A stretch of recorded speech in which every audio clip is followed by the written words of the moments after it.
Hi there, my name is Richard Marlar, and welcome to my mediation and therapy practice.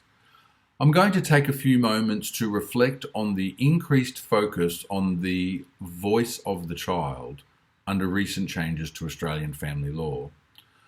The provisions relating to parenting matters now clearly state in their object that the legislation is to give effect to the International Convention on the Rights of the Child made in New York in 1989.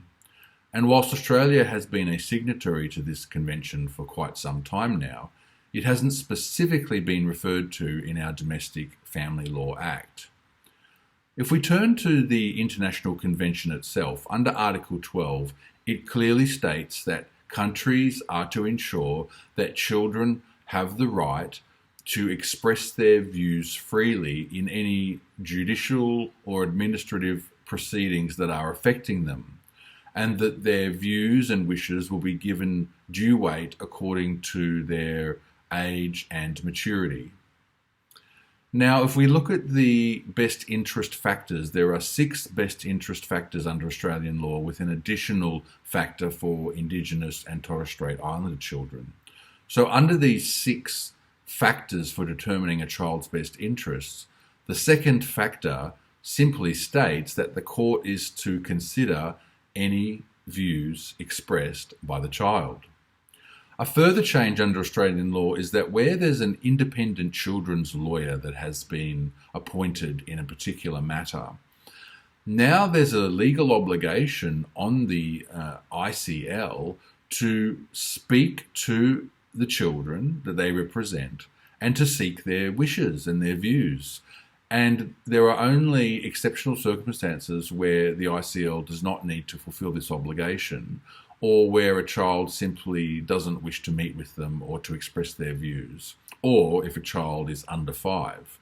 So it's a very high bar under Australian law where children's views are now definitely being put to the forefront in decision making around their best interests. So how do parents navigate this space if they're looking to negotiate co-parenting arrangements, or if they're considering a mediation process or a court process where their child's views might be considered? Well, I've developed a model known as the traffic light model to assist with this. So the red light is where if a child's wishes are simply fanciful or dreaming, and that they aren't based in any solid form of reality. It's simply whimsical things that the child would wish for in terms of where they live, or how they're provided for, or what school they might attend.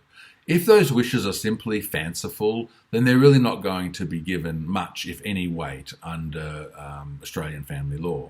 Now we move down to amber, where a child is able to clearly express their lived experience in their respective homes, and that they're able to express what their needs are and how their needs can be best met in the respective homes.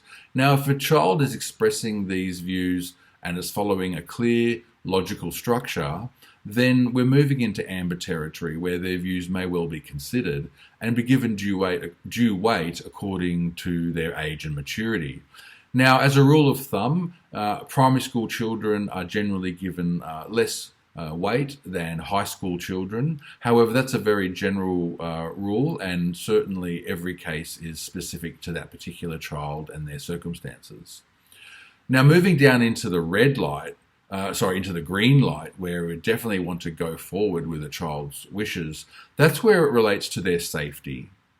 If a child isn't safe, or if a child does not feel safe, then their wishes must be heard, then their views must be considered in any decision making relating to their best interests. And that's definitely a factor to consider when parents are looking to negotiate or mediate or litigate.